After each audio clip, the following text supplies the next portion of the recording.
welcome. We used to have a common phrase in this country. If someone was accused of being a bit spicy, a bit outspoken, the standard response was, well, it's a free country. We know we used to have this. It was in books and films. But today, you never hear it. Instead, we have a new motto, usually something like, are we allowed to say that? How did we get from that to this? What has reform got to do with free speech? I've been running an association, Free Speech Wales, in Cardiff for a couple of years. We just listen and help people who've got into trouble for saying the wrong thing. I got interested in reform because they promised to bring in a proper Free Speech Act. And long story short, that led to me standing in the general election, and now I'm the chair of Gower Swansea West.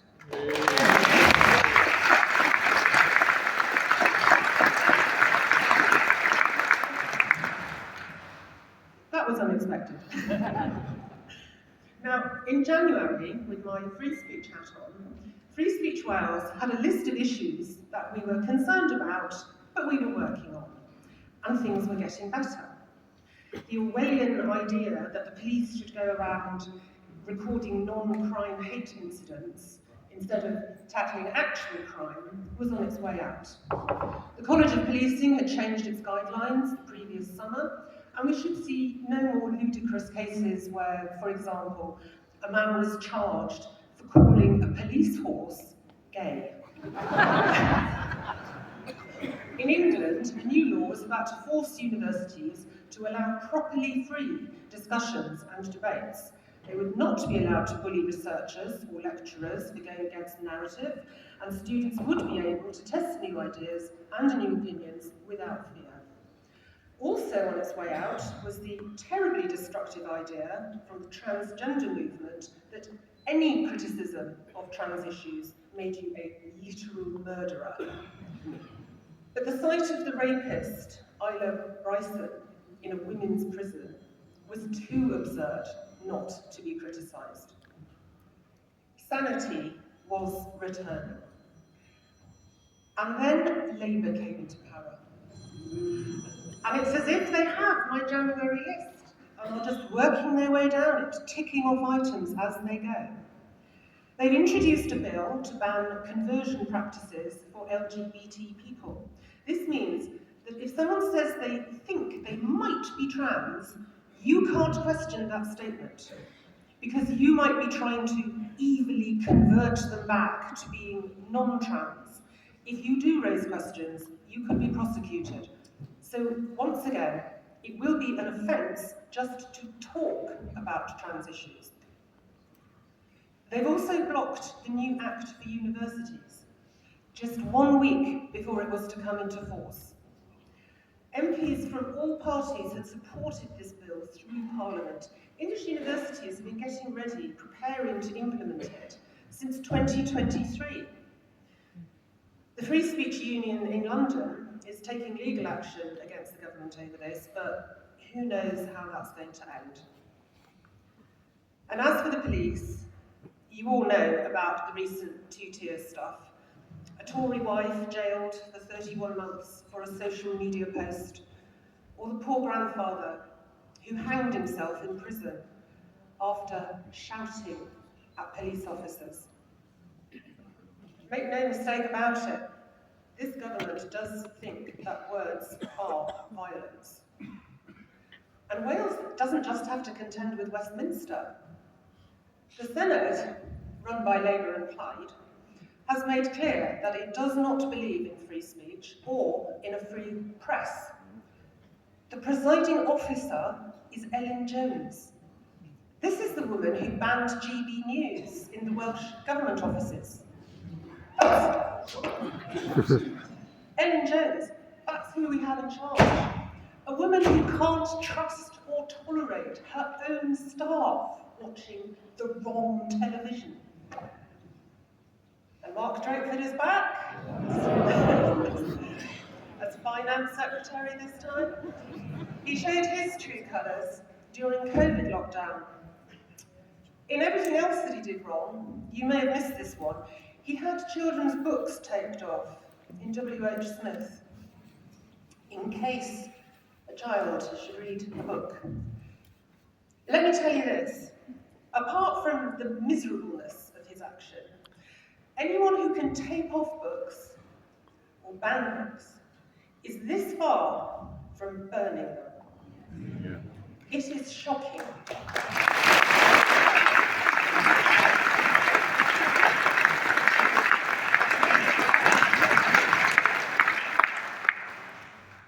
The state that the Senate has let Wales get into is shocking. Yeah.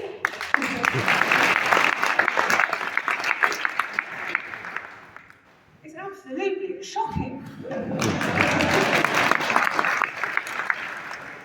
Even in my little free speech association in Cardiff, we have a teacher who not only lost his job, but was reported to an anti-terrorism unit for talking about Christian beliefs to other staff members. And the kicker is, this was in a church school. We also have a guitarist who lost his day job because apparently his thrash death metal band has an offensive name. A thrash death metal band with an offensive name. Can you imagine? So, this is the shower that we have in Cardiff Bay. And who are they taking inspiration from? I can tell you in one word, Scotland. This spring, under Humza Yousaf, the Scottish Government made it an offence to stir up hatred against, roll call, the disabled, the religious, the gay, the bi, the young, the old, the ethnic, the gender confused, probably just the plain straightforward confused, half the population of Scotland. The act was so overreaching that when the phone lines went live on April Fool's Day, Humza Yousaf found himself being reported hundreds of times for being a racist. But the Scottish Act also covered Scotland in reporting centres, snitch centres, places where you can grass your neighbour up. Brilliant for social cohesion. 5,400 hate crimes have been reported since April. And these laws apply not just in public, but inside people's homes. People's dinner conversations are not private in Scotland. And the maximum penalty is 7 years in prison. This is like something out of Chairman Mao's China. Yeah. Surely this is not the British way. This cannot be British culture. We need free speech to preserve our culture through democracy.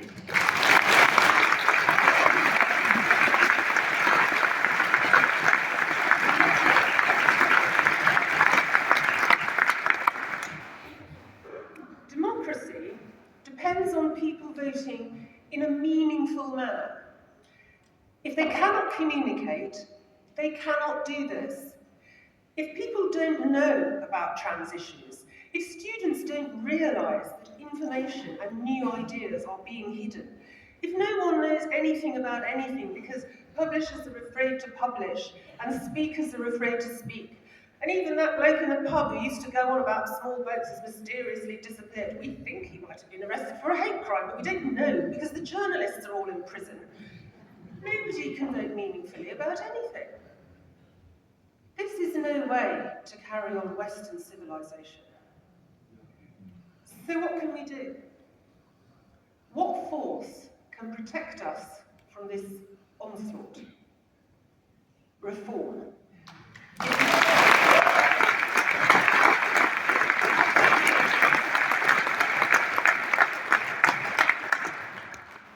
Reform is the only party to apply common sense. I'll just give you examples from the issues I mentioned. On the trans debate, it has 3 clear policies. ban transgender teaching in primary and secondary schools,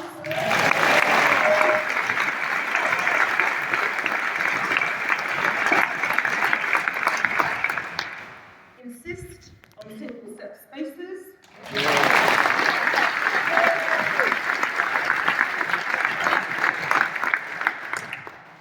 and replace the Equalities Act.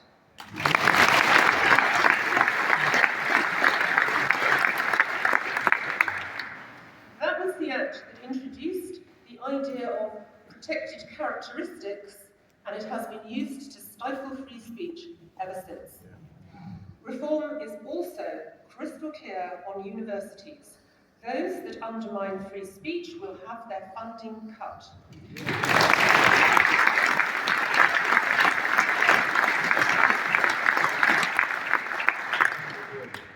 If they tolerate cancel culture, universities will be fined.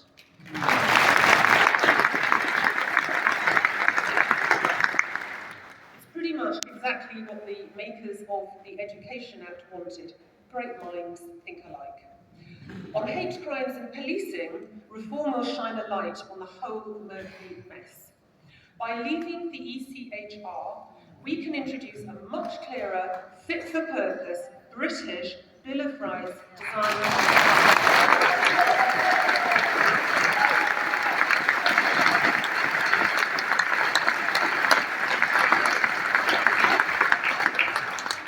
This will make clear what is a crime, and importantly, what is not a crime.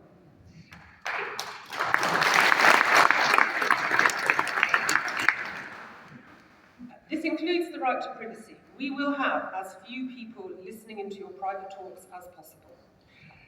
And of course, my favourite thing for me, we will have a comprehensive Free Speech Act.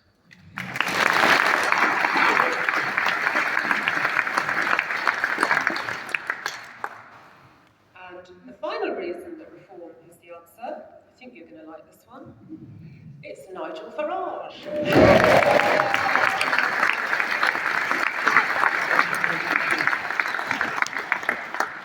If Nigel went on Mastermind, his special subject could be free speech. He personally spent years shouting a lone voice in the European Parliament, and his example shows clearly that free speech must include the power to offend people.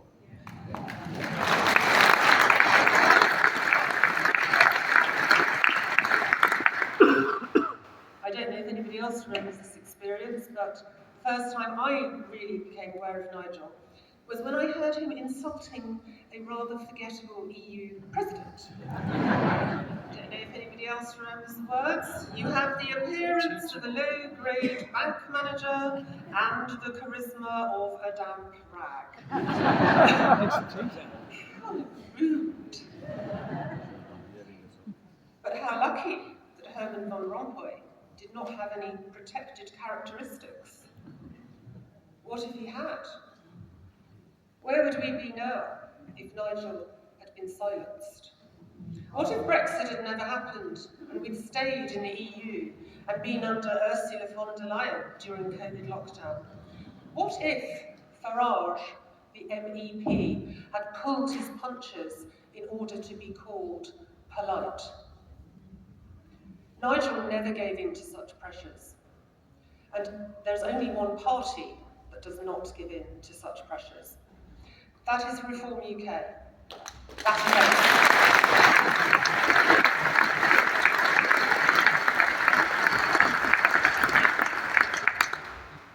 I don't need to say this to many of you here. Many of you have already put your heads above the parapet. But the only way to guarantee freedom of speech is to use it. Be like Nigel. Never give in, even if everyone else in the room has set their face against you. If we keep going, keep speaking out, and get ourselves elected, and finally be able to act under the laws and protections of a reform government, we will have the voice to demand all our other freedoms back.